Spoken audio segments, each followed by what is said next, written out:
Welcome back to Andrea Jean Cleaning. Today I'm going to be showing you 10 amazing, clever cotton swab Q-tip hacks that you'll be saying to yourself, wow, why didn't I think of that? We're going to get to this one in just a second.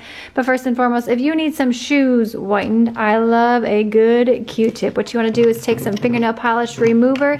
You're going to dip your Q-tip or cotton swab inside there. If you have a big job, just go ahead and put that fingernail polish remover in the cap.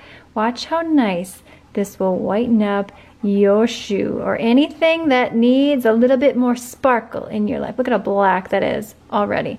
Get up in there. If you have scuff marks on your shoe, you're going to want to go ahead and give this a shot. I'm going to get you in real close. Just this little spot right here that I did. You can see how much dirt I picked up before and then after.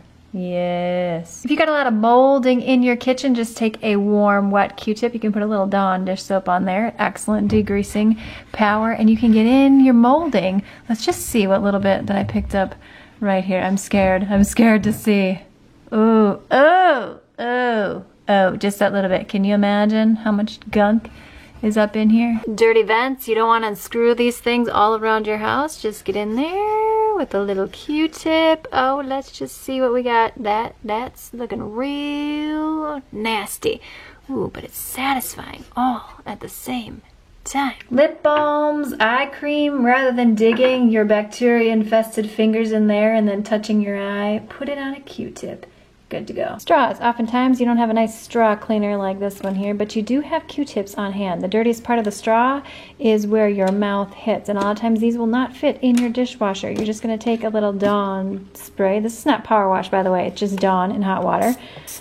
I like the spray action. Get that wet. I'm doing this one-handed here, and then you can take your Q-tip and clean in the inside of your straw. Remote controls. This is one of the dirtiest things in your house besides the towel bar in your bathroom. Why the towel bar? Because it's dark, wet, and damp. Are you cleaning your towel bar? Let us know in that comments box below. But for this one, I like to take a little rubbing alcohol on a Q-tip. Now, if you're just wiping over these with a Lysol wipe, you're probably not getting all the spots in here.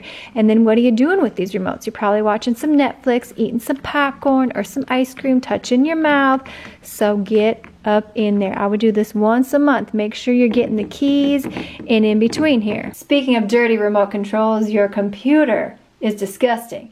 And to get in these, you take a little cotton swab. Again, I like to use a little bit of rubbing alcohol. Just a little goes a long way. A little, I mean just a little, but get up in here. Especially if you have those thick keys with a traditional keyboard. My friend, you probably got popcorn in there, or chips, or hair. You name it. Your car, there's all kinds of nooks and crannies. And this one too, I like to use either some vinegar or again, some rubbing alcohol or just a little Dawn dish soap on a, oh, see? Look at that. See what's hiding in your vent and then the air is blowing and then you're breathing all that in? My friend, get a load of Q-tips. Keep them in your car when you're sitting at a red light, you're waiting for somebody to get out of practice.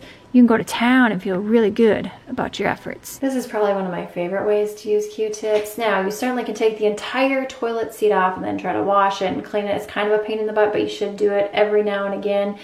But if you're just doing a quick cleaning, get your Q-tip in and around all these grooves and you're gonna find stuff in here that you probably didn't want to find. Don't worry, I'm not touching the top of the Q-tip. I know many of you are gonna be like, why are you not wearing gloves when you touching your toilet? Did I say 10 cotton swab hacks? Actually, I have a bonus tip here for you back your dryer. Look at all that lint that collects. How else are you gonna get this out without the power of a simple cotton swab? This one's really satisfying too. Can you see that? That's from my hair dryer.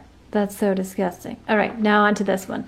This is another video I'll link in the description box below, but those are orange peels. But look at how old this toaster is. This toaster is probably 20 years old, but look at all the crumbs that are in there. Really disgusting, right?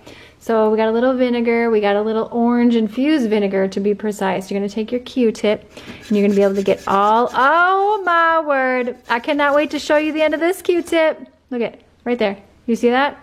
Yes, yes, yes. You can get in and around all those small cracks, nooks and crannies, and then your toaster will smell amazing, like oranges, like lots of good citrus stuff. You can do this with lemons as well.